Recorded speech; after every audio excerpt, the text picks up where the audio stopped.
Amen. Shalom à tous. Amen, shalom. Levons-nous dans la présence du Seigneur ce matin. Levez-vous dans la présence du Seigneur. Tendez le main vers le ciel.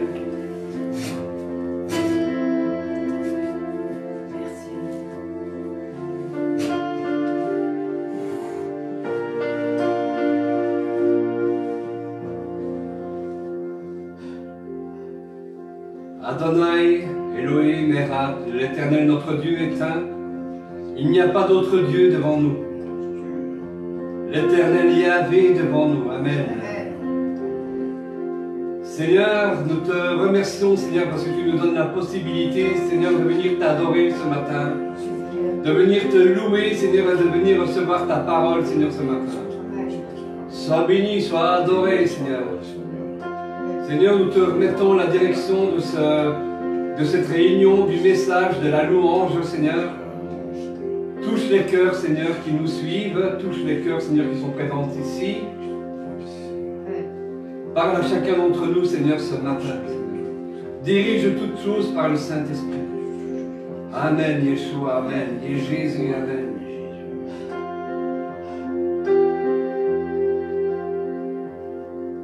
Éternel notre Dieu, que ton nom soit sanctifié, que ton règne vienne, que ta volonté soit faite dans les cieux, que ta volonté soit faite sur la terre comme elle est, comme aussi dans les cieux. Père éternel, délivre-nous du mal.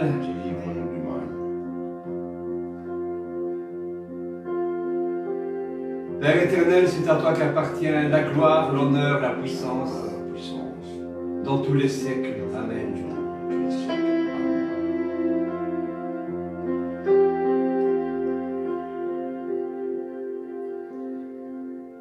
Jusqu'à ce que tout genou fléchira, jusqu'à ce que toute langue confessera, jusqu'à ce que toute la terre entonnera.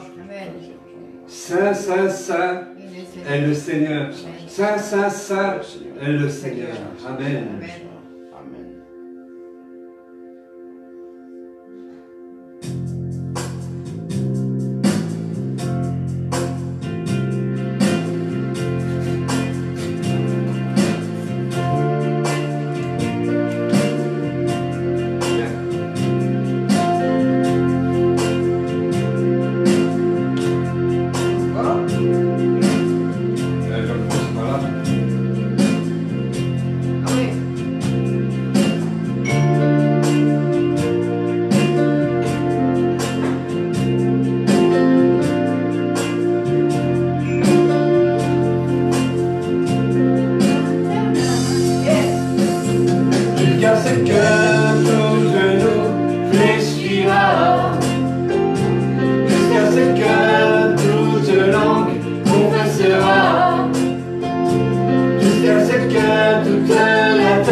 terre entière sera remplie de sa gloire.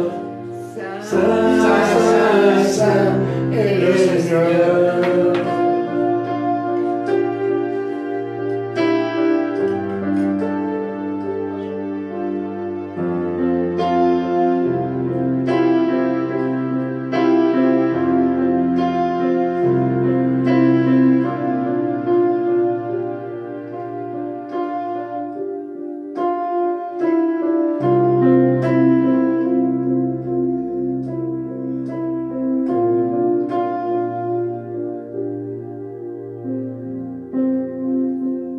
Remercions le Seigneur pour ce qu'il a fait pour nous cette semaine.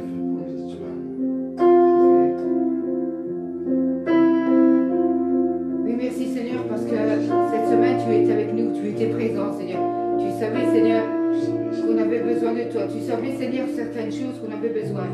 Et tu as pourvu Seigneur à ces besoins. Merci, tu continues à pourvoir nos besoins. Tu connais nos cœurs Seigneur. Tu connais nos faiblesses, tu connais tout Seigneur. On ne peut rien te cacher. Mais merci Seigneur parce que tu continues à mettre ta main Seigneur, à faire des miracles. Merci pour la présence de Jean Seigneur, parce que tu continues de le transformer. Touche-le encore plus fort Seigneur. Aide-le. Tu sais de quoi il a besoin Seigneur, pour voir ses besoins Seigneur. Et aujourd'hui tu vas faire un miracle, merci Seigneur, dans le nom de Jésus-Christ. Et par la suite tu vas encore faire des miracles dans le nom de Jésus-Christ. Merci pour lui. Merci pour Lisa Seigneur. Parce que Seigneur a allé de mieux en mieux Seigneur. Merci parce que cette opération a réussi. Parce que tu étais présent. Merci Seigneur pour ta fidélité, ta puissance Seigneur, ton onction Seigneur, que tu donnes à chacun d'entre nous. Merci pour Roger Seigneur, parce que tu lui donnes la force Seigneur de s'occuper Seigneur des personnes à problème Seigneur. Merci parce que tu lui donnes de l'amour aussi, tu lui donnes de l'amour pour ces personnes Seigneur. Gloire à toi.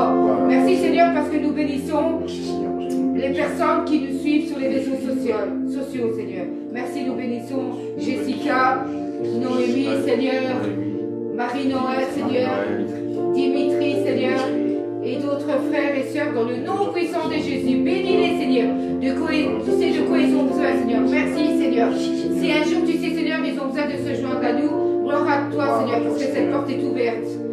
Seigneur parce que nous avons tous besoin des uns et des autres Seigneur pour nous réconforter Seigneur, pour nous unir Seigneur. Oh gloire à toi papa parce que Seigneur tu es un papa merveilleux, un papa de miracle, un papa qui guérit. Oh Seigneur tu guéris encore Seigneur. Oh merci, continue Seigneur. Que ta main agisse encore sur nous, Seigneur. Gloire à toi, papa, Seigneur. Et merci pour moi, Seigneur. Parce que tu me donnes la force, Seigneur. Pour encore faire des choses, Seigneur. Gloire à toi, Seigneur, pour toutes ces forces que tu me donnes, Seigneur. Et encore, je vais avoir des surprises pour l'année 2019.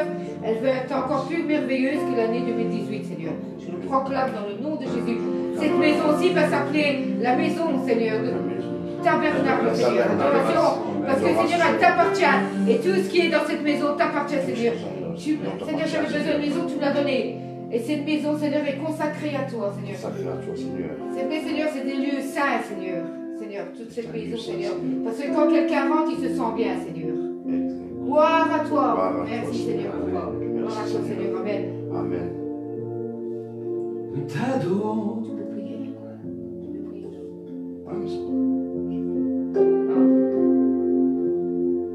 Nous t'adorons. Nous t'adorons. Nous t'adorons, Jésus. Nous t'adorons. Nous t'adorons, Jésus. Nous t'adorons.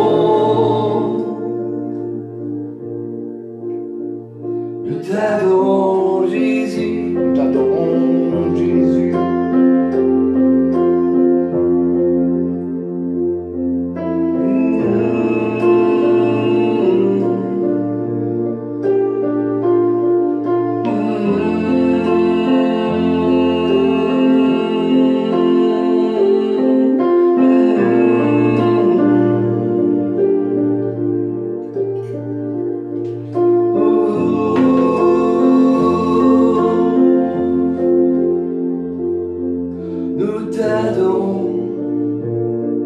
Nous t'adorons.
Jésus-Christ est descendu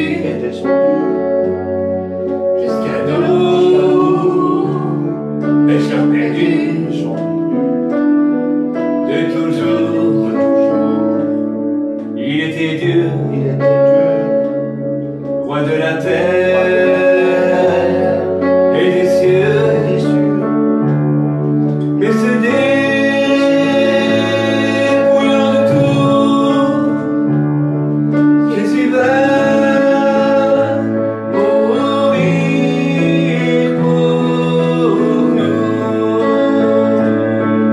Jésus-Christ Seigneur, Jésus-Christ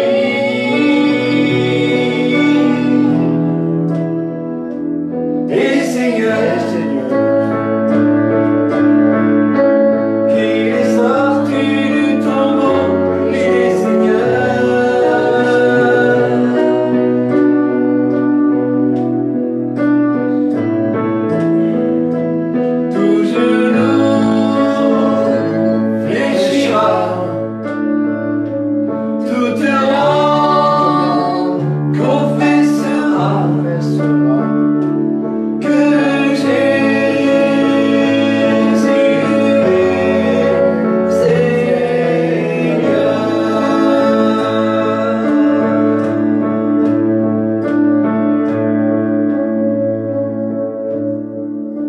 Il était l'éternel roi,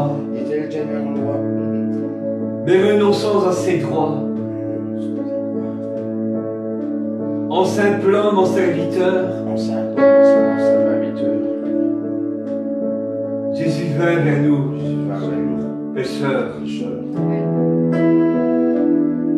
Bien que fils, Jésus t'a pris dans les choses qu'il souffrit. Jusqu'à la mort de la croix, l'obéissance et la foi.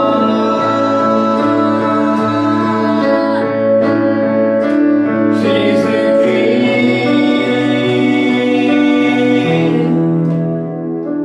est Seigneur.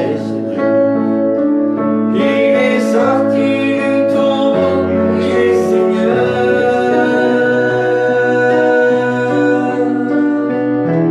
Tout genou fléchira, oui, toute langue confessera que Jésus est Seigneur.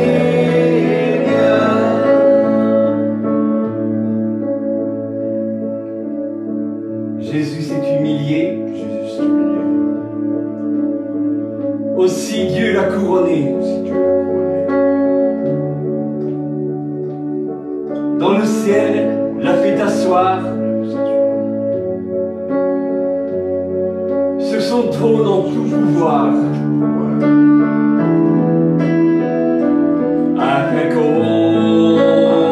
nom de Jésus, tout genou soit abattu, et que dans tout l'univers les honneurs puissants concernent.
l'essentiel, le samedi matin, n'est pas que la louange, ce soit un concert que l'on fasse. Le plus important, c'est que l'on soit enseigné, que nous recevons la parole de Dieu. Amen. Amen.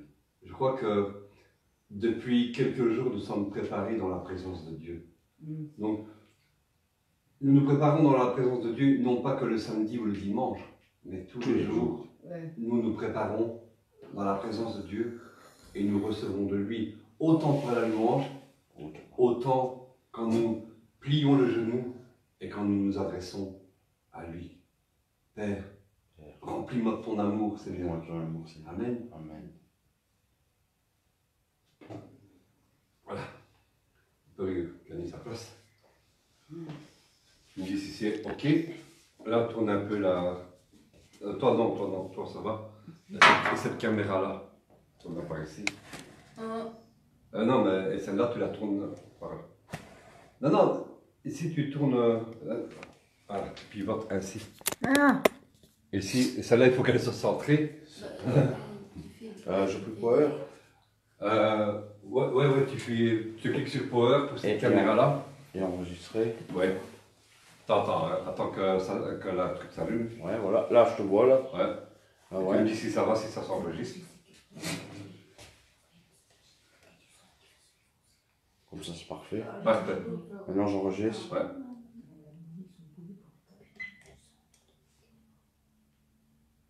C'est bon?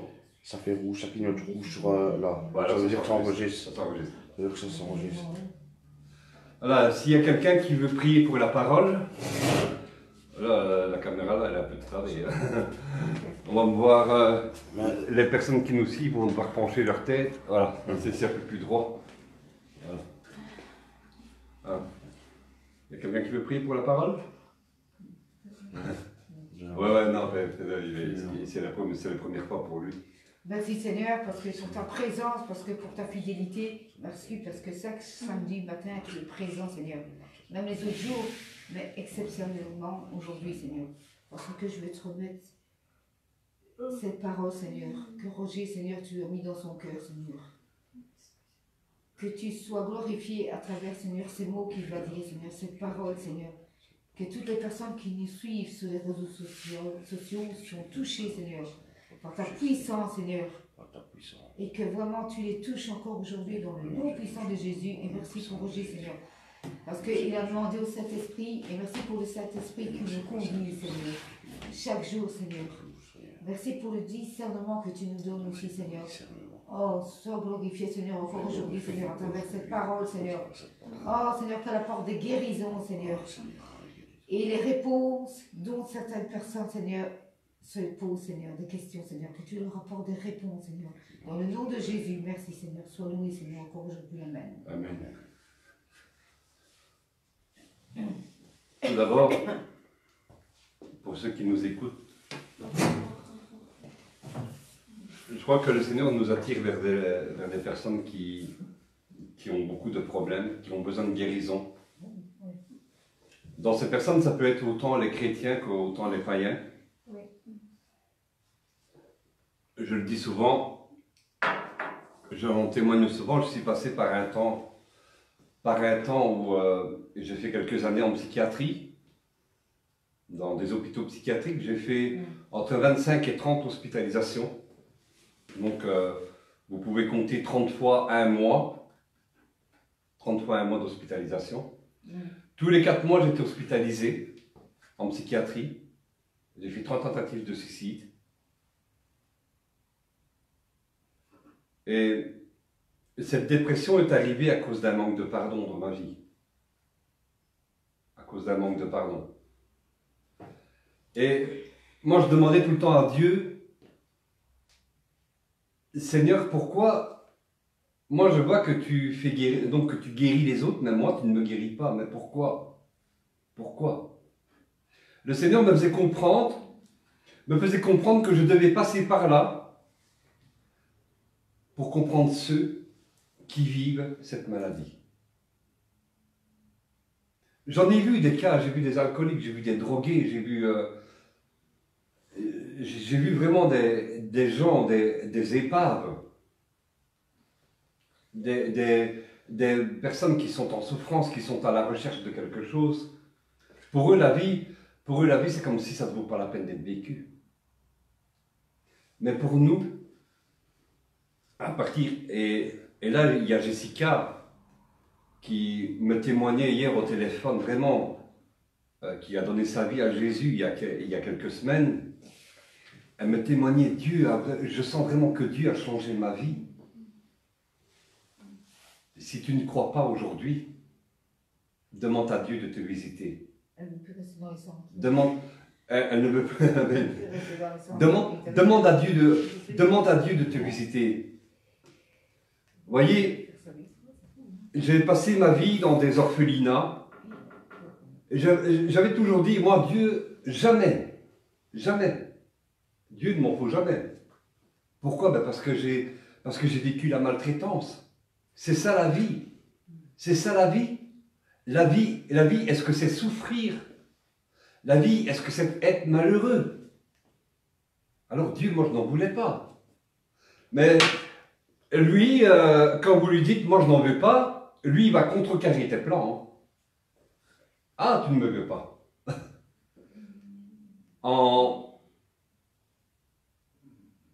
Au mois d'août 1986, et moi je m'en souviens très bien, la date, le 23 août 1986. 3 ans. Tu sais pourquoi? Parce que c'est la date de mon anniversaire. Le jour de mes 16 ans. Donc je vous l'ai dit, j'étais élevé en orphelinat. Et là, cette année-là, nous sommes partis en Autriche, dans le Tyrol. Dans la montagne. Ce jour-là, on part en randonnée pour faire un sommet. Moi, comme j'étais sportif, j'étais marathonien. Donc le directeur de l'orphelinat me dit « Roger, tu fermes la marche. Ainsi, s'il arrive quelque chose, tu sais vite courir pour aller chercher la personne si elle tombe dans le ravin. » On ne se voit pas, hein. Lisa dit « ça ne se voit pas. » Mais avec l'âge, on prend un peu de poids. Et tout d'une fois, je ne croyais pas en Dieu du tout. Tout d'une fois, je vois dans le ciel un flash. Tu vois, quand on prend un appareil photo et qu'on prenait le flash, d'un millième de seconde, clac. À partir de ce moment-là, j'ai cru en Dieu. J'ai vu la nature, j'ai commencé à réaliser, mais il doit y avoir un Dieu pour avoir fait cette belle nature. Le Tyrol est magnifique. Il doit y avoir un Dieu. J'étais émerveillé. Et à notre retour en Belgique, moi j'étais confus, je me disais, ben, Donc je voulais en parler à la directrice de l'orphelinat de ce qui m'arrivait. Je voulais aller dans un monastère pour consacrer ma vie à Dieu. Et donc chaque jour en rentrant de l'école, j'avais 3 km à faire dans la campagne. Et il y avait une petite chapelle avec la statue de Marie, j'allumais un cercle et je priais « Dieu, Dieu, Dieu, je veux apprendre à connaître ta parole, je veux connaître ta parole, je veux avoir une Bible, je veux apprendre à te connaître. » Donc, enfin, moi je ne priais pas Marie, mais je priais Dieu, quoi. Je ne connaissais rien de tout ça. Et donc j'en ai parlé avec la directrice. Elle avait remarqué qu'il y avait eu du changement chez moi parce que avant que ça arrive ça, j'étais rebelle. Hein. Ah ouais. J'étais rebelle. Je me demandais, ça avait été une année, donc l'année de mes 15 ans, ça avait été une année très difficile. Je me demandais si j'allais pas faire comme les autres, sombrer dans la drogue et tout ça, parce que j'étais malheureux. Ouais. J'étais malheureux de ne pas avoir de père, de ne pas avoir de mère. J'étais malheureux. Je me disais, j'aimerais bien vivre une vie de famille. Mais après, dans le fond, je comprends pourquoi je ne l'ai pas vécu. Pourquoi je n'ai pas vécu une vie de famille. Il valait peut-être mieux. Moi, je pense à cette image de Moïse. Moïse, sa mère a dû s'en séparer. Parce que si elle ne l'avait pas fait, donc le roi d'Égypte avait envoyé ses soldats pour massacrer, selon une prophétie, tous les premiers-nés mâles. Si la mère de Moïse n'avait pas mis Moïse dans le couffin et mis sur le fleuve, il n'aurait pas été sauvé. Mais cet acte-là a permis de sauver tout un peuple. Et peut-être que moi, Dieu a permis cela pour sauver peut-être quelques membres de ma famille, pour en sauver d'autres. Et j'ai compris le sens profond de l'amour aussi. Donc, je vis indépendamment. Amen. Amen. Voilà. Mais j'ai eu un choc post-traumatique, donc quelques années de ces souffrances. J'ai fait une grave dépression. Et quand je demandais à Dieu, mais pourquoi Seigneur tu ne me guéris pas? J'ai vécu pendant 7 ans. Et après 7 ans, il m'a dit, tu te souviens quand tu as demandé à cette personne-là, tu voulais qu'elle te demande pardon. Mais toi, l'avais-tu vraiment pardonné? En fait, si je cherchais à ce qu'elle me demande pardon, c'est que je n'avais pas pardonné. Je disais à tout le monde que j'avais pardonné, mais dans le plus profond de mon cœur, je n'avais pas pardonné. Le pardon a une puissance pour la guérison de l'âme. Et quand j'ai fait cette démarche-là, j'ai reçu la guérison. J'ai été guéri de la dépression. Amen. Alors qu'il fallait peut-être 6 mois. Normalement, le lourd traitement que je prenais, il fallait plus de 6 mois pour arrêter avec un sevrage. Mais le Seigneur m'a aidé. Parce qu'autrefois, quand j'essayais d'arrêter de moi-même à cause de la culpabilité, quand on me disait que je n'avais pas assez de foi, quand on me faisait comprendre que je n'avais pas assez de foi, que je me reposais trop sur mes médicaments, ben j'essayais d'arrêter de moi-même.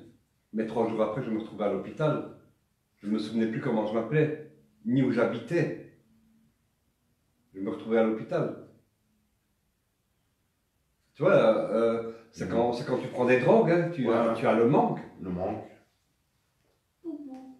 Mais là, c'est vraiment la main de Dieu qui m'a fait arrêter les médicaments. Sans lui, c'était pas possible.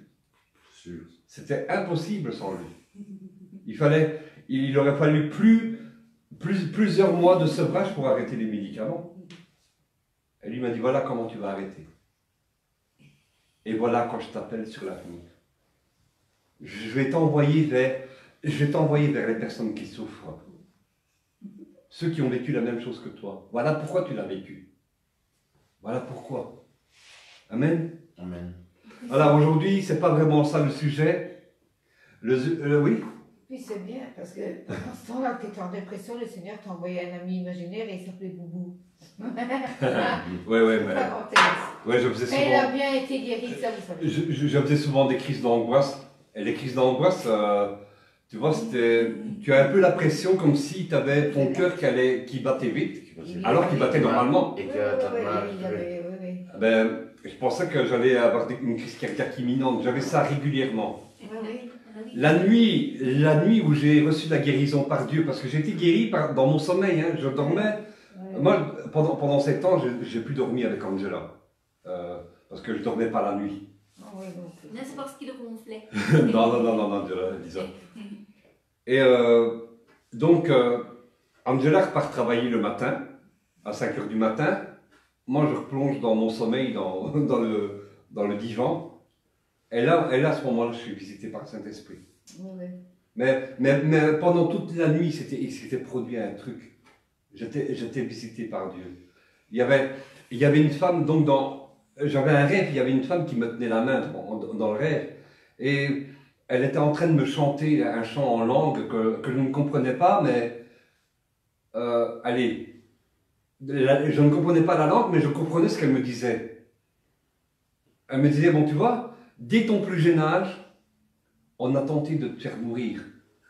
Parce que le diable sait que tu allais être quelqu'un de dangereux pour lui. Mais Dieu t'aimait. Déjà, avant que tu sortes du ventre de ta mère, Dieu t'aimait déjà. Je t'aimais déjà. C'est vrai. Je t'aimais. Amen. Amen. Et donc, elle me chantait, elle me chantait la veille, j'avais des crises d'angoisse. Donc, des peurs de mourir. Hein. D'ailleurs, je ne dormais pas les nuits parce que j'avais peur de mourir dans mon sommeil. Quand je me réveille de ce rêve, je me mets sur mon piano et je joue le chant. Je joue la mélodie que j'ai entendue. Et là, je remarque une chose. Plus d'angoisse. Je dis, wow, il s'est passé quelque chose. Là, j'ai su. J'ai su que Dieu m'avait touché. Parce que j'ai pardonné. Dieu a guéri parce que j'ai pardonné. J'ai fait ce qu'il m'a demandé de faire. Amen. Amen. Aujourd'hui, ce n'est pas trop le sujet. Aujourd'hui, nous allons parler des origines de Noël et qui fêtons-nous vraiment quand nous faisons Noël, quand nous plaçons le sapin, quand nous le décorons. Qui fêtons-nous vraiment? Nous allons aller dans cette étude-là. Parce que, ouvrez donc, vous avez là ici, je vous ai laissé les textes. Tu peux en donner un à Lisa si tu veux.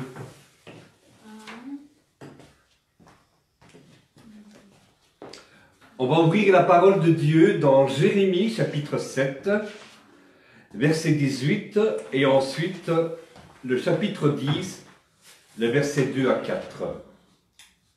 Bon. En septembre 2016, je me suis rendu en Suisse. Et il s'est passé quelque chose de bizarre quand j'ai repris le train pour le retour, pour revenir en Belgique. Je suis allé visiter une assemblée messianique. Et juste en montant dans le train, je reçois un verset biblique, la parole de Dieu, dans Jérémie chapitre 7, verset 18. Vous voyez, je vois ce verset-là en vision ouverte. Prends Jérémie chapitre 7, verset 18. Eh bien, nous allons prendre Jérémie chapitre 7, verset 18. S'il y a quelqu'un qui veut lire. Oui. Je veux bien. Oui, Jean. Les enfants ramassent du bois. Lis bien fort, hein. Les enfants ramassent du bois, les pères allument le feu et les femmes pétrissent la pâte pour préparer des gâteaux à la reine du ciel et pour faire des libations et à d'autres dieux, afin de mériter.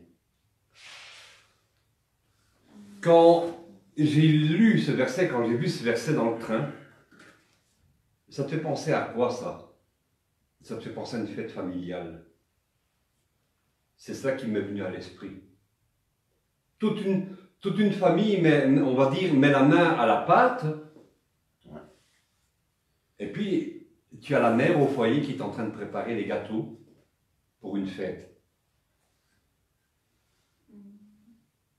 Donc, il n'y avait qu'une seule chose qui m'est venue à l'esprit. La fête de Noël.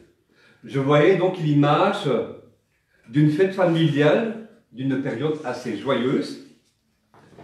J'ai vu Noël. Et la référence de ce verset me renvoie dans Jérémie chapitre 10, les versets 2 à 4. Attends, je vais essayer.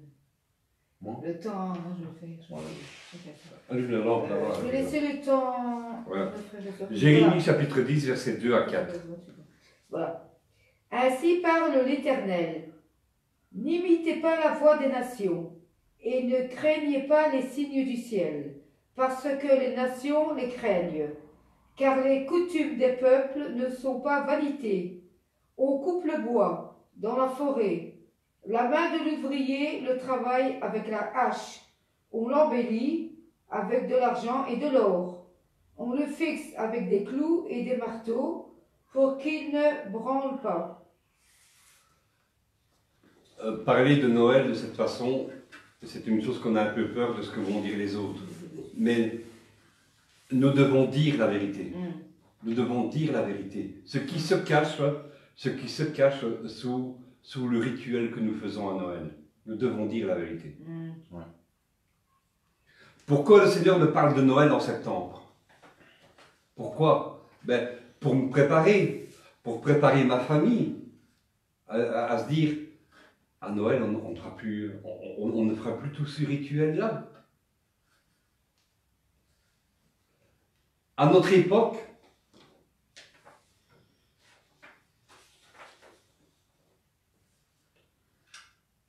plus que Noël, où l'on fête la naissance de Jésus, on oublie une chose, le plus important. On oublie la Pâque. Pâques devrait être bien plus important que la Noël. Pourquoi? Mais si Jésus avait failli cette nuit-là, la nuit où Jésus devait être livré, s'il avait dit non, moi je renonce à la croix. Il était lapidé. Croyez-vous que Jésus est allé de gaieté de cœur là sur la croix en sifflotant? Ouais, écoute, moi je suis le Fils de Dieu, je ne crains aucun mal. Si on va m'enfoncer, si je vais recevoir les coups de fouet, je ne vais pas avoir mal parce que je suis le Fils de Dieu. Si on m'enfonce, donc je n'aurai aucun mal à porter la poutre qui va me mettre sur la croix. Elle était très lourde, hein. Imagine de porter une poutre en chêne. C'est très lourd. Très lourd ce bois-là. Je n'aurai pas mal quand on m'enfoncera les clous dans les mains. J'aurai pas mal quand on m'enfoncera les clous dans les pieds. Je suis Fils de Dieu. Je suis Fils de Dieu après tout. J'aurai pas mal. Alors, Jésus part là de gaieté de cœur, sifflotant à la croix. Amen. Amen. Non, il n'est pas allé de gaieté de cœur jusqu'à la croix. La Pâque devrait être bien plus importante. Si Jésus avait renoncé, peu avant que Jésus n'ait été livré à la garde romaine, Jésus va adresser une prière à Dieu. Il va lui dire ceci: Père, si tu voulais éloigner de moi cette coupe, toutefois que ma volonté se fasse, que ma volonté ne se fasse pas, mais la tienne. Il était sûrement angoissé. Hein? Toi, tu vas être heureux quand tu vas savoir, Jean, dans quelques heures, tu vas passer sur la chaise électrique. Tu vas avoir des angoisses. Tu sais que tu vas mourir.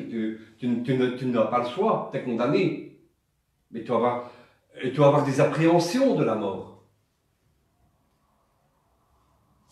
Qui ne le serait pas? Alors, donc, un ange apparaît à Jésus et il vient pour le fortifier. Jésus avait besoin d'être fortifié, hein, pour aller jusqu'au bout. Ce qui nous montre les signes que Jésus avait des angoisses. Il avait des sueurs. Et cette sueur devint comme des grumeaux de sang qui tombaient à terre. Il était le Fils de Dieu, mais il était comme nous, il était humain. Il avait mal. Il a été tenté. Il a eu faim. Il pleura. Il y a un verset qui dit que Jésus pleura quand il est arrivé devant le tombeau de Lazare. Et les angoisses, vous savez, les angoisses surviennent pour le faire renoncer à la croix. Pour le faire renoncer à l'acte de la croix pour le salut de tous les hommes, pour nos péchés. Si Jésus avait renoncé à la croix, où serions-nous aujourd'hui? Certainement, l'univers aurait vacillé. Certainement, l'univers aurait été annihilé. Plus rien. Anéanti. Ouais, annihilé. Donc, c'est la meilleure expression qu'on pourrait dire. Annihilé. Plus rien. Hein, Lisa? Sans Dieu, Lucifer n'existe pas. Il aurait été annihilé aussi. Rien n'existe. De même que toi, même que moi. Nous, les hommes, rien n'existe. Si Jésus avait renoncé à la croix, rien. En un instant, cette nuit, plus rien n'aurait existé si Jésus avait renoncé. Pas de salut, Pas de pardon pour tes péchés, condamné à mourir. Dieu il se serait dit, j'arrête là. J'arrête là. J'arrête là. J'arrête. C'est ce qu'il aurait dit. Il n'y avait pas de pardon. Il n'y avait pas de pardon pour tes péchés. Si Jésus avait renoncé. Pourquoi ton importance plus qu'à Noël qu'à Pâques, alors que Pâques devrait avoir plus d'importance que Noël?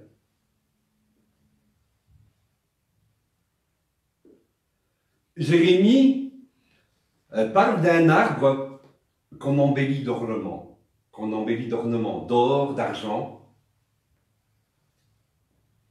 Le sapin de Noël ou la décoration de l'arbre aujourd'hui, plus répandue vers le sapin. Donc Jérémie parle d'un arbre, mais aujourd'hui, bon, c'est plus répandu vers le sapin. Trouve ses origines dans les religions païennes, dans les cultes païens qui ont précédé le christianisme. Et nous avons cette confirmation dans Jérémie chapitre 10, les versets 4 et 5. Jérémie chapitre 10, les versets 4 et 5. Oui, tu peux lire. Car les coutumes des peuples ne sont que vanité, on coupe le bois dans la forêt. La main de l'ouvrier le travaille avec la hache, on l'embellit avec l'argent et l'or. On fixe avec des clous et des colonnes massives. Ils ne parlent point, on les porte parce qu'ils ne peuvent marcher. Ne les craignez pas, car ils ne sauraient pas faire aucun mal.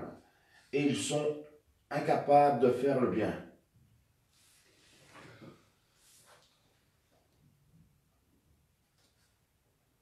Tu as oublié quelque chose. Oui, il me semble Ouais. bien, Ouais. oui. Attends.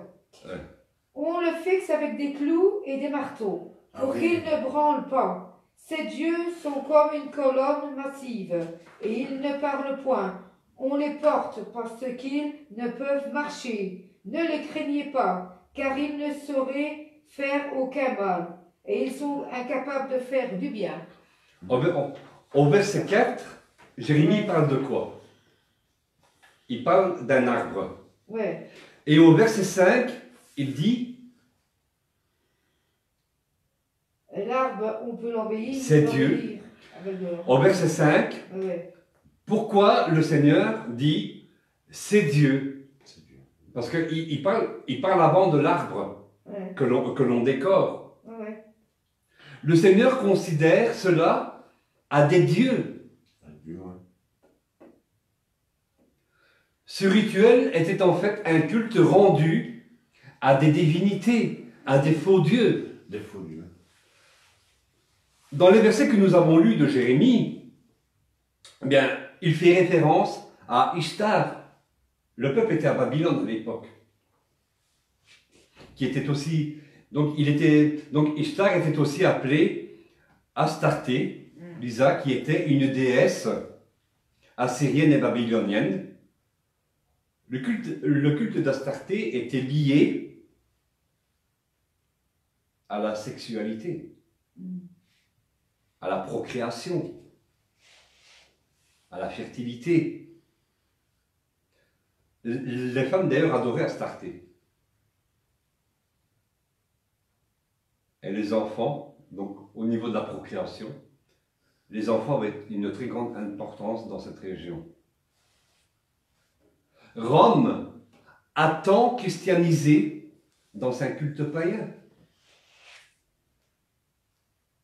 comme le culte de Mitra.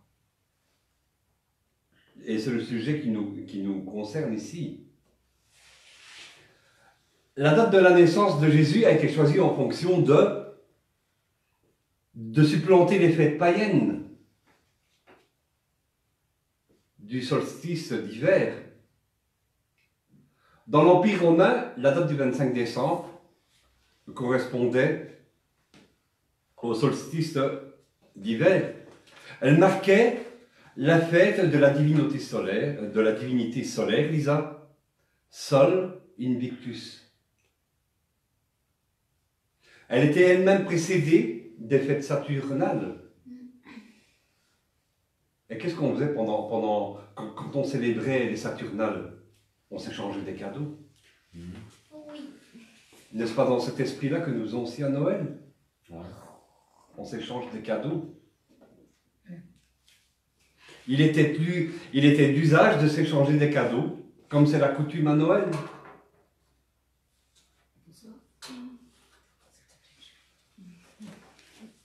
Partout en Europe aussi, il y avait un rituel autour de l'arbre, quand on l'embellissait d'ornements.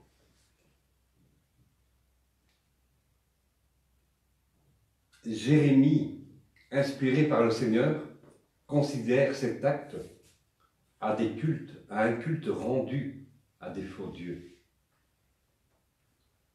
Des faux dieux qui ne peuvent ni entendre, qui ne peuvent ni voir, qui ne peut répondre à tes prières, qui ne peut exercer aucun vœu. Et tout autour, moi j'entends souvent ça, ça me fait sortir hors de moi. Tout autour de ça, on parle de magie. On dit quoi, la magie de Noël. Voilà, magie, on parle de magie de Noël. Comme si le Père Noël, d'un coup de baguette magique, pouvait exaucer tes vœux. Alors moi, je lui ai demandé une fois une villa, parce que quand on regarde un peu les séries, pour l'instant, ça passe, ça défile. Le Père Noël, tu peux lui demander n'importe quoi, il va exaucer tes vœux. Je lui ai demandé une villa, j'en ai jamais eu. Hein. Donc, le Père Noël n'a jamais exaucé un seul de mes vœux, n'a jamais exaucé aucune de mes prières. C'est pas le Père Noël qui m'a guéri. C'est Dieu qui m'a guéri. C'est pas le Père Noël qui va te guérir. C'est Dieu qui va te guérir.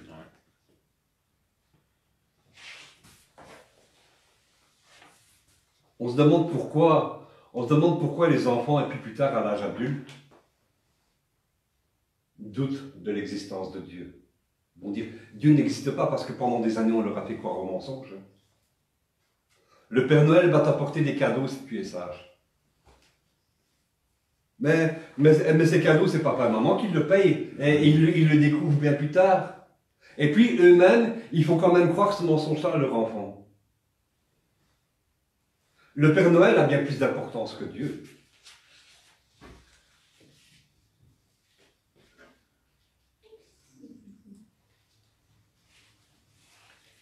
L'enfant va se dire plus tard, si la magie de Noël n'existe pas, magie, hein, alors pourquoi Dieu existerait? Le Père Noël a pris une place beaucoup plus importante que Jésus-Christ. Nous, pour éviter cela, directement nous avons dit la vérité à notre fille.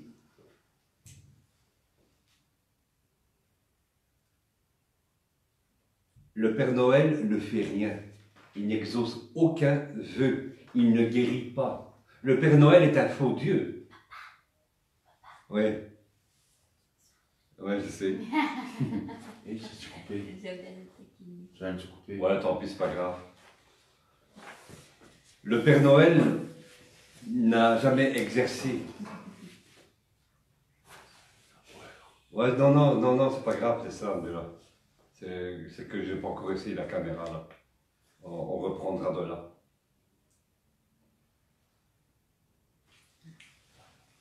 Le Père Noël ne fait rien. Il n'exauce aucun vœu, c'est un faux Dieu. C'est un faux Dieu qui veut prendre la place de Christ. Je vous l'ai dit au début, il suffit de constater que Noël, on l'a mis à une place beaucoup plus importante que la Pâque. Concrètement, que fait-on-nous le 25 décembre? Le Père Noël. Bah oui. Nous rendons un culte à des faux dieux. Le Père Noël vient de la mythologie folklorique et le Père Noël, c'est un mélange de lutin, Ouais. comment je vais dire ça? En gros, le Père Noël à l'origine, c'est un petit gobelin qui est tout vert, qui porte un bonnet rouge et qui est apparenté à un démon qui vient dans les maisons. Comment je veux dire ça? Il vient dans les maisons pendant qu'il y a une fête familiale. Donc en gros, c'est un démon Voilà, familial. merci. Je sais pas comment l'expliquer. Merci pour ce complément d'information. Et donc du coup, ce démon, il portait un bonnet rouge et après ça a été transformé en Père Noël, etc. Donc tout ça, Voilà. on a. Ah voilà, son nom c'est Nice. D'accord, Voilà, mais donc ça au moins merci. N-I-2-S-E. il faudra que tu me donnes ces informations-là. Tomt, Ouais. donc T-O-M-T-E. Amen. Amen. Donc, l'arbre n'est que la face cachée de ce qui se cache en dessous. Hein? Toi, tu as un Kinder Surprise, hein, je fais de la publicité pour Kinder, là. L'œuf, ça a l'air d'être beau, tu as envie de le manger, le chocolat. Mais ce qu'il y a dedans, ouais, peut-être une surprise. Ouais. Mais quand je parle de ce qui est caché dessous, donc derrière l'arbre, eh bien parfois ça peut être une mauvaise surprise de démons, comme dirait Lisa. Ouais.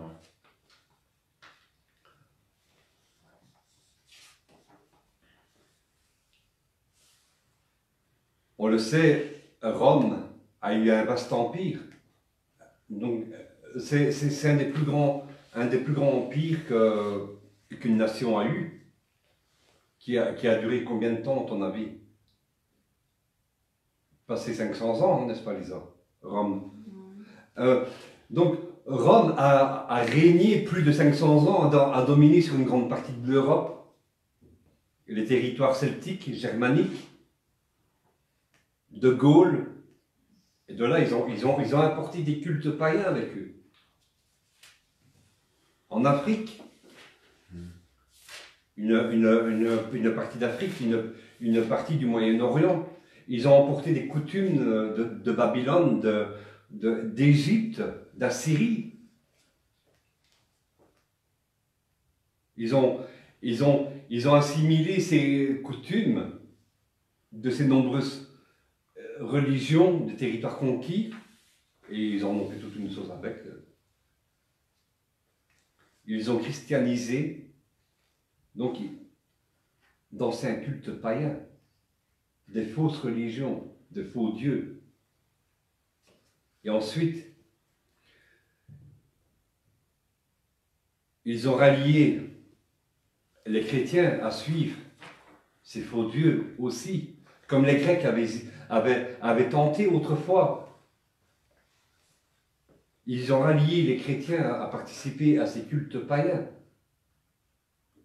3 ou 4 siècles après Jésus-Christ.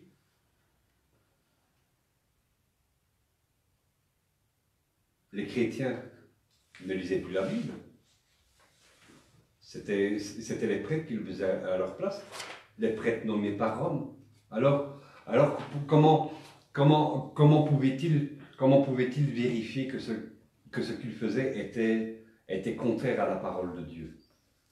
Pendant des siècles, ils ont été trompés.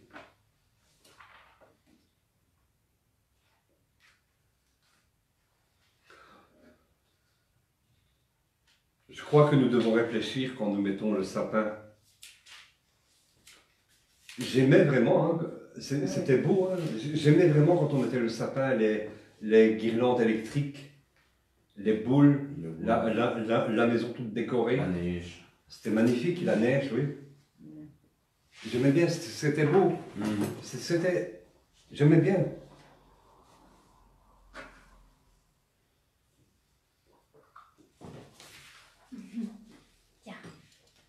Tiens. Ah, merci. Ah, mais merci. C'est la référence de ce que tu m'as dit? Non. Ah, Il faut les lire. C'est par rapport à quoi? Oh, bah, tu verras. Ah ouais, d'accord. Il faut les lire. Ouais, d'accord, ouais. Il faut D'accord. lire. Je vais le lire après. Tiens, la Bible, elle est là. D'accord, ouais, merci. Tu les liras toi. Comme ça. Quelques-uns pensent que Quelques-uns pensent que quand ils fêtent Noël, ils fêtent Hanouka. Hanouka, c'est la fête des Lumières. Donc c'est une fête juive. C'est la fête de lumière. Ils pensent qu'ils fêtent Hanouka quand ils illuminent leur maison, quand ils mettent des bougies, quand ils illuminent leur maison pour Noël. Ils pensent qu'ils fêtent Hanouka. Mais si vous pensez que vous fêtez Hanouka à Noël, je crois que demain vous pouvez déjà enlever vos lumières, parce que Hanouka se termine demain. Hanouka, cette année, l'année passée était plus tard dans le mois de décembre, mais cette année, Hanouka est du 2 décembre au 10 décembre. Ça se termine demain. La fête des Lumières, donc Hanouka n'a rien à voir avec Noël.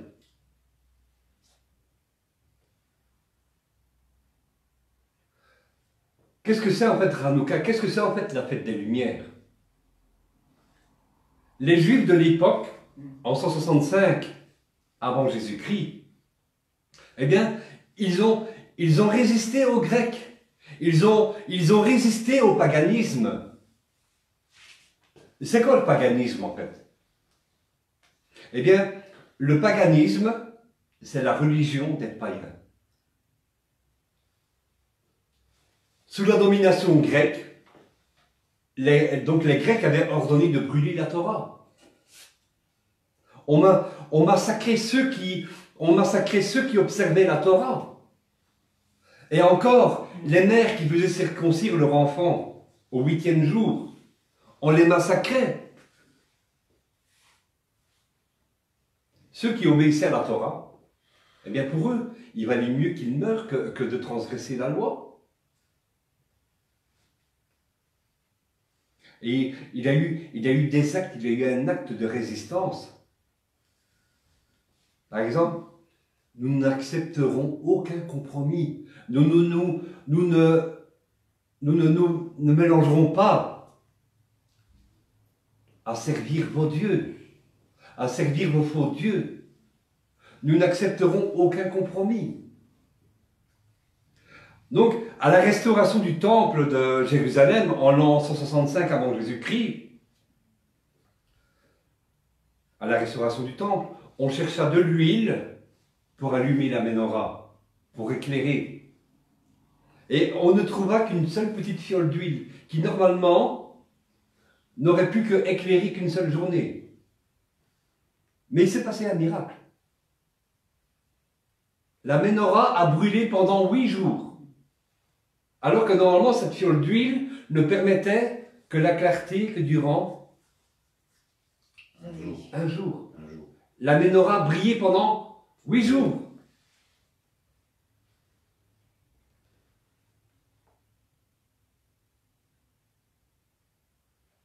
Dieu résiste.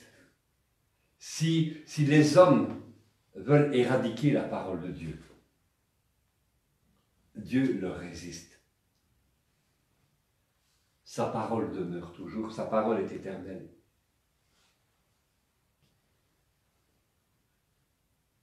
Donc, durant tout le trajet dans le train, pendant mon voyage, quand je revenais de Suisse, je me demandais mais comment je vais dire ça à ma femme et ma fille, alors que nous on était habitués à monter le sapin, on était habitués à décorer la maison. Comment je vais leur expliquer ça? Elles vont peut-être être fâchées.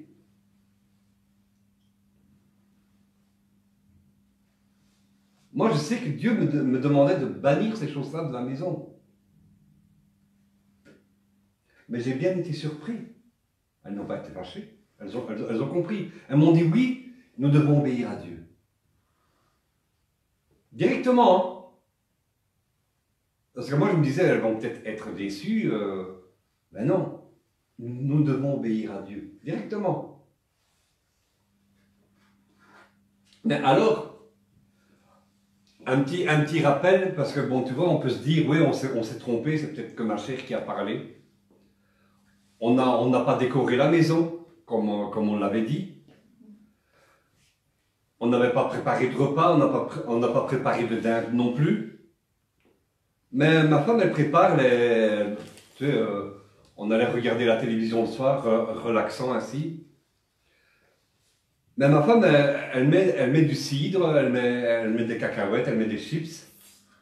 Elle met des chips sur le sol, sur la table. Et juste avant de consommer, elle tombe malade. Donc, elle n'a pas pu consommer. Mais elle me dit, mais pourquoi, Roger? Ben, je dis, mais je comprends. C'est qu'en fait, ce que nous faisions là, vous voyez, d'accord qu'on ne fait pas, on n'a pas décoré la maison, mais il y avait quand même un esprit, on le faisait dans un esprit de Noël. Ouais. Hein? Alors, on n'a rien consommé. On a acheté le cidre dans l'évier, on a acheté les cacahuètes et les chips dans la poubelle. Non. Ben ouais.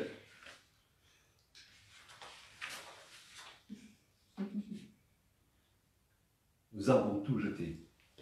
Il y a certains qui me disent, oui, mais bon, Roger, tu es contre Noël.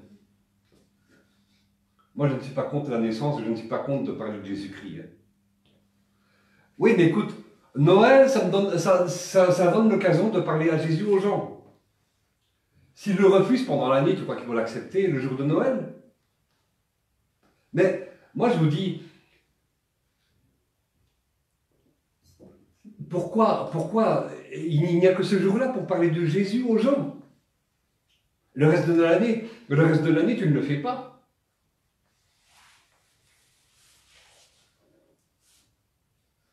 On a participé à bien des Noëls, hein. On a vu de l'hypocrisie. Nous n'étions qu'entre nous. Il n'y avait pas d'âme à convertir. Et puis je voyais des pasteurs qui buvaient comme des trous. Je crois que s'ils auraient été... s'ils auraient eu un contrôle d'alcoolémie quand ils auraient pris leur voiture, ils auraient perdu leur permis. Une fois, on invite un ami non-croyant. Parce que c'est l'occasion de parler de Jésus. Ouais, faut expliquer. Hein? Je pensais même partager mon repas avec lui. Couper mon assiette en deux, partager avec lui. La parole de Dieu dit, partage ton pain avec celui qui a faim. C'est là le jeûne auquel je prends plaisir. Partage ton pain. Donc, moi, je voulais même partager mon assiette avec lui. Hein. C'était l'occasion de parler à un non-croyant. Mais on m'a demandé de lui faire un mensonge. On m'a dit, il ne faut pas l'inviter. On m'a demandé de lui faire un mensonge et je l'ai fait, ce mensonge-là. Et j'ai longtemps culpabilisé. J'ai été lui parler à ce garçon-là. J'ai dit, voilà ce qui s'est passé. Il faut que je te dise la vérité. Pendant des années, j'étais mal. Parce que je lui ai menti. On m'a dit de mentir pour pas qu'il vienne participer à la fête de Noël. On n'était qu'entre nous. On n'était qu'entre chrétiens. Jean. Lisa, s'il te plaît. On m'avait dit, le prétexte, on m'avait dit que s'il venait, il n'y aurait pas eu assez. Avec tout ce qui restait, on aurait pu faire 3 jours de fête.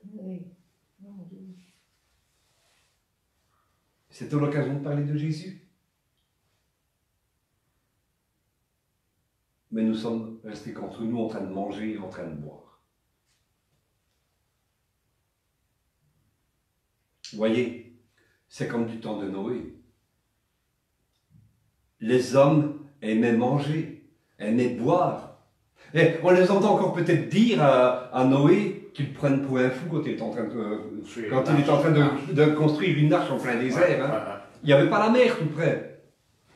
La mer était certainement à des centaines de kilomètres. Oh, écoute, arrête de faire ton baratin. Mangeons et buvons car demain nous mourrons.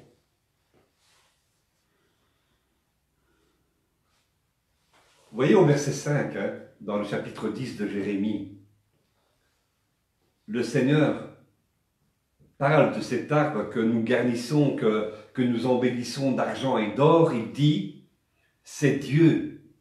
Il parle de cet arbre comme c'est Dieu. Il parle de l'arbre, c'est Dieu. Sont comme une colonne massive, il ne parle point. Donc il parle d'un rituel rendu à défaut Dieu. Je ne me ferai pas que des amis, je crois, sur ce message. Le Seigneur me montrait que les hommes pensent vénérer et fêter la naissance de Jésus-Christ, cette nuit du 24 au 25 décembre. Mais en réalité, ils fêtent des divinités païennes, ce qui se cache là-dessous. Vous avez déjà entendu parler, vous avez déjà entendu ou même vu cette image-là? Attention aux faux serviteurs. Ils sont déguisés en agneaux, mais au-dedans, ce sont des loups. On peut te présenter un faux Jésus, mais ce qui se cache derrière, c'est faux.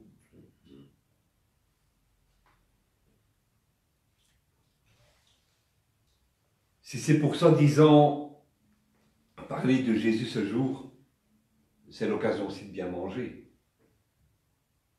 Et partager. Moi, je trouve que pendant cette fête-là, on mange des viandes sacrifiées aux idoles. Voyez comment on engraisse voyez comment on engraisse les dindes, comment on engraisse les canards. Dans quelle souffrance on les fait engraisser, uniquement pour ce jour-là. Moi, j'appelle ça de la viande sacrifiée. Si on mange ça ce jour-là, j'appelle ça de la viande sacrifiée aux idoles. On les nourrit dans des conditions horribles pour ce jour spécial. On dit, ah oui, mais c'est l'occasion de réunir, c'est l'occasion ce jour-là de réunir la famille. Pourquoi le reste de l'année, tu oublies ta famille? Tu oublies de parler de Jésus? Tu oublies de réunir ta famille pendant l'année?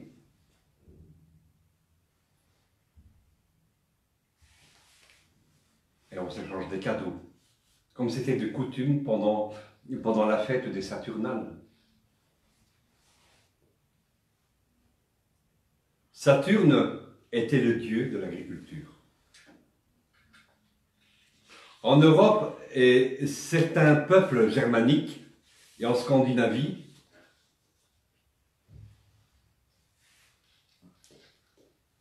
cette période était celle de Yule, Lisa.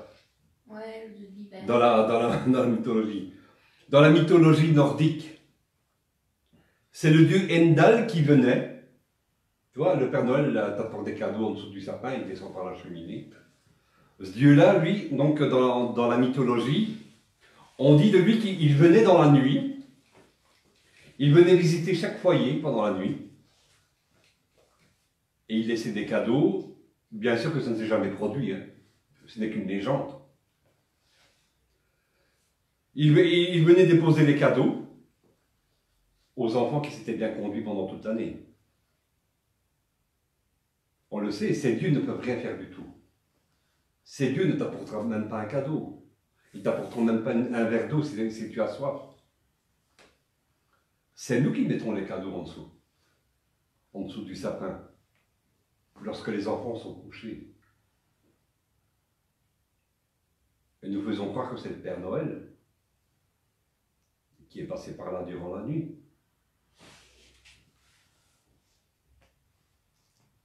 Le malin, le diable, un de ses noms aussi, il est cité comme un menteur. C'est le père du mensonge, pour nous tromper. Oui, ce jour c'est l'occasion de réunir la famille. Mais le reste de l'année, tu l'oublies. Hein? Parler de la naissance de Jésus, ce n'est pas qu'à Noël, hein? C'est tous les jours. Tous les jours. Pour moi, c'est Noël toute l'année. Du 1er décembre au 31, du 1er janvier au 31 décembre. Je parle de Jésus toute l'année.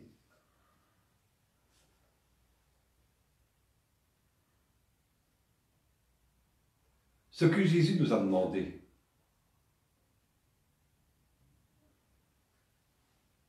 il ne nous a pas demandé de fêter sa naissance.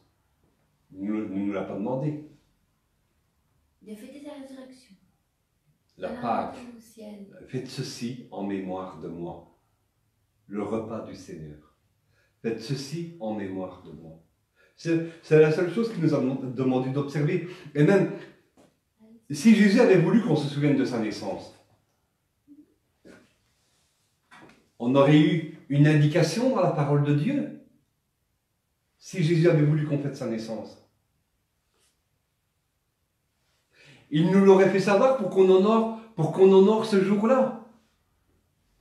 Il n'est pas né le 25 décembre. On a plus ou moins une estimation vers quelle période il serait né. Selon une estimation, il serait né pendant la période de Sukkot, entre fin septembre et octobre.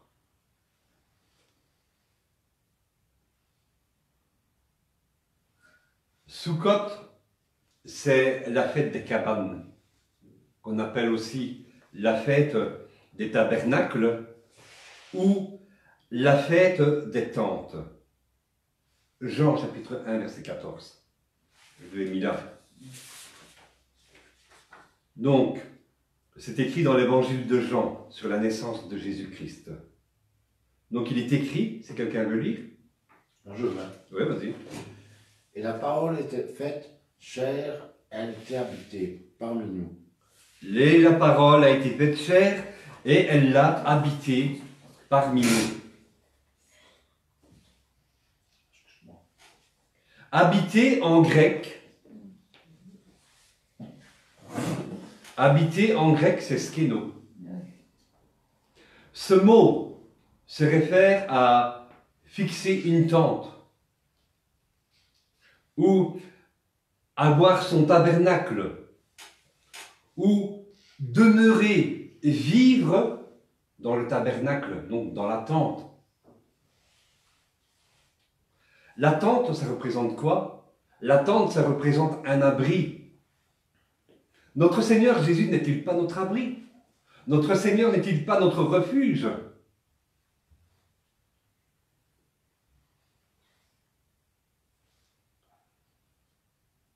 Je crois que plus logiquement, si on devrait fêter la fête de Jésus, sa naissance, on devrait le fêter pendant la période de Sukkot, quand les dates tombent. Nous ici, on le fait tout le temps le 25 décembre. Mais on devrait le fêter pendant la période de Sukkot, et pendant 7 jours. T'imagines faire la fête pendant 7 jours. Fêter la naissance du Christ pendant 7 jours. La fête. Ah, Angela, tu aurais 7 jours de congé, payé par le patron. D'ailleurs, il y a un historien qui confirme cette théorie que Jésus serait né pendant la période de Sukkot. C'est Clavis Calendaria de Brady, un historien. Il écrit dans un de ses livres, « La première Église maintenait que la naissance de Christ a eu lieu pendant la fête des tentes, donc pendant la fête de Sukkot. Les premiers chrétiens ornaient leur édifice religieux avec des rameaux verts à la fête des tentes, comme un mémorial que Christ était en réalité né à ce moment-là, de la même façon que les Juifs érigeaient des cabanes ou des tentes. Donc, que ce serait dans la période de Sukkot. Je l'ai déjà dit, le fait de résider dans cette cabane, même juste que pour prendre le repas, durant 7 jours, cela signifie que tu t'abandonnes à Dieu totalement. Que tu fais de lui ton abri, que tu fais de lui ton refuge. Je fais de lui mon abri, je fais de lui mon refuge. Je m'abandonne totalement à lui. Dieu est notre refuge. De Samuel, chapitre 22, verset 3 dit « Dieu est mon rocher où je trouve un abri, mon bouclier est la force qui me sauve, ma haute retraite est mon refuge. » Pâques est bien plus important que Noël. Car comme je l'ai dit au début, sans le sacrifice de Jésus, pas de salut. Pas de salut pour toi, pas de salut pour toi, pas de salut pour toi. Avant d'être saisi par la garde romaine, Jésus a dit ceci, faites ceci en mémoire de moi. Et il parlait de la Pâque. Il nous a commandé de continuer à observer la Pâque. C'est la seule chose qu'il nous a demandé d'observer. En ce qui concerne Noël, c'est une fête païenne donc d'origine dédiée dans le fond du catholicisme à la Reine du Ciel. Parce que nous pratiquons.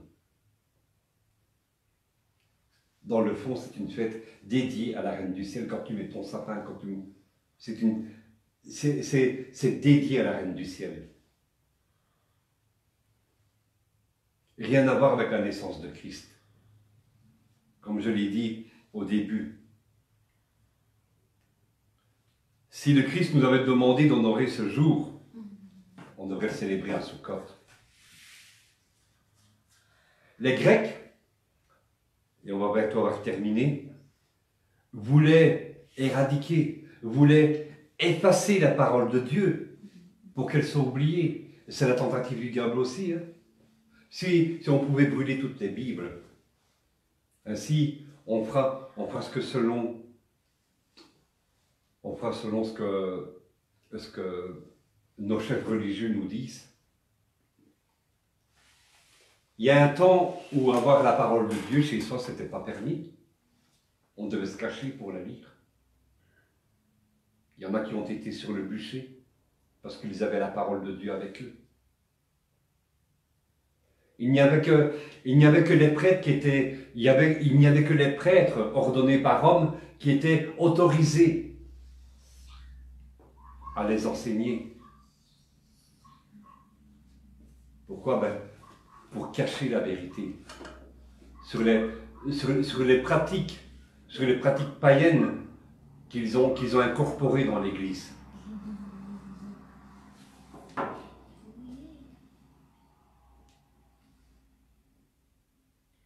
On a voulu détruire sa parole pour qu'elle soit oubliée et que l'on serve leurs dieux, les faux dieux.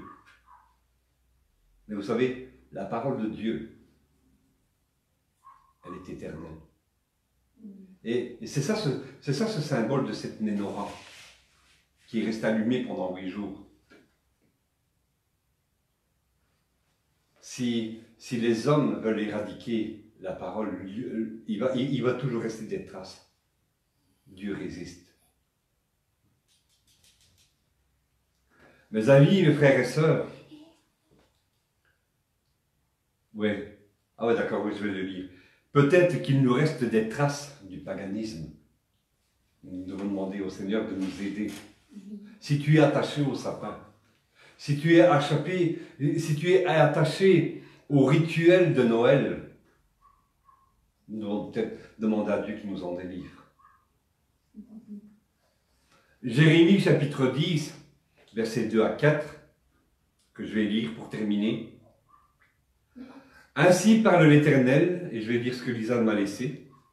Ainsi parle l'Éternel, n'imitez pas la voix des nations. C'est pas parce que les païens montent un sapin que nous devons monter un sapin aussi. Parce que les nations les craignent, car les coutumes de ce peuple ne sont que vanité. On coupe le bois dans la forêt, la main de l'ouvrier la travaille avec la hache, on l'embellit avec de l'argent, de l'or, on le fixe avec des clous, des marteaux, pour qu'il ne branle pas. Ça te pense au sapin. Oui. Le Seigneur, l'Éternel, considère cet acte comme si nous servions des faux dieux. Verset 5, ces dieux sont comme une colonne massive.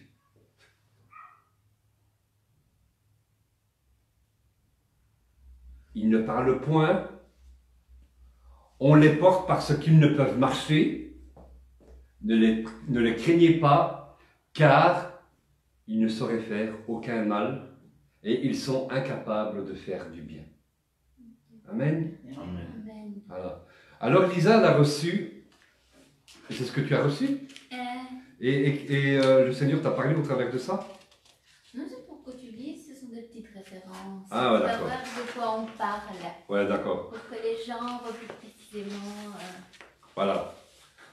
Donc Lisa m'a laissé donc, quelques passages, quelques références à vous lire, donc sur ce qu'elle avait affirmé tout à l'heure. Non, parce que Ah. ce que j'ai dit tout à l'heure. Deutéronome chapitre Tu vas voir 12. de quoi on parle. Deutéronome chapitre 12, verset 2.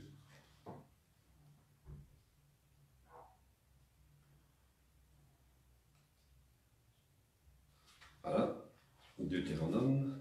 Non, c'est parce que j'ai dit tout à l'heure, c'est pas sur ça. Ah, C'est sur d'accord. autre chose encore. Mais c'est sur quelque chose dont tu as parlé. Hein? Tu vas vite te rendre compte. Deutéronome chapitre 12, verset 2. Oui. Voilà. Il est écrit, vous détruisez tous les endroits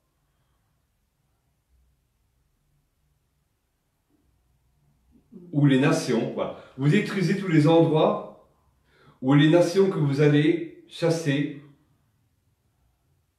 Ouais, attends, c'est parce que je ne vois pas bien, c'est très petit. Vous détruisez tous les endroits où les nations que vous allez chasser servent leurs dieux, sur les hautes montagnes, sur les collines et tous les arbres verts. Ah, d'accord. Ah, ben merci. 1 Roi, chapitre 14. 1 Roi, chapitre 14, versets 22-23.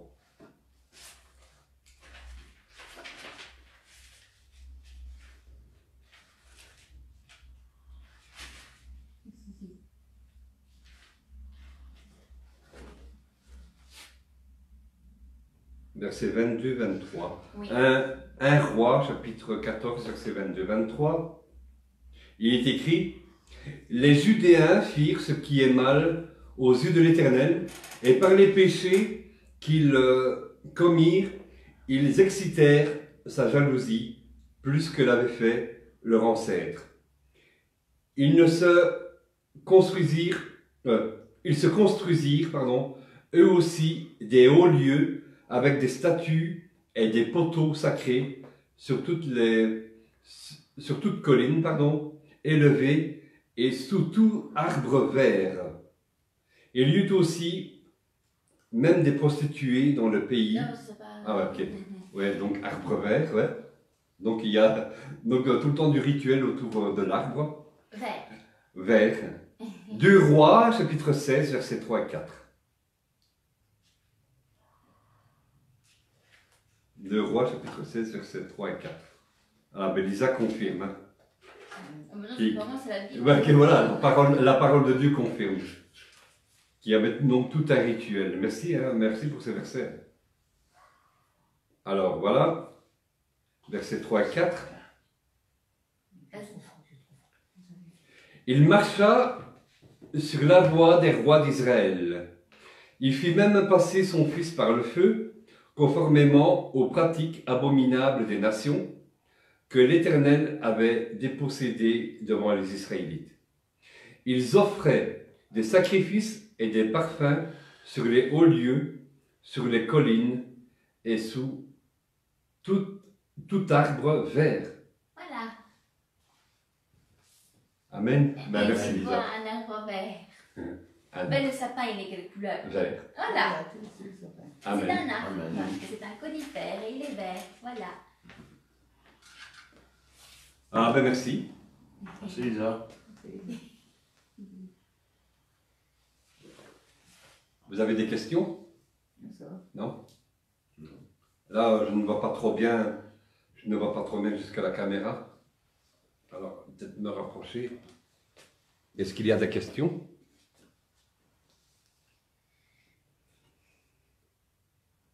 Voilà, s'il n'y en a pas, ben on va terminer ici. Là. Ici, je crois que c'est peut-être le dernier direct. Donc, parce qu'après, nous allons, avec une caméra, nous allons faire qu'en différé. Et voilà. Mais si vous voulez, si vous avez à cœur de venir participer avec nous aux réunions, de venir passer des moments de partage de la parole et dans la louange, et bien je vous invite. Si vous voulez nous soutenir, vous pouvez aussi, vous trouverez sur le site de tabernacle.be notre compte bancaire si vous voulez aider. La maison d'adoration, le tabernacle. Voilà. S'il n'y a plus rien. Que Dieu vous garde, soyez bénis, que Dieu confirme sa parole encore demain dans vos cultes respectifs. Soyez bénis. Shalom, shalom. Amen.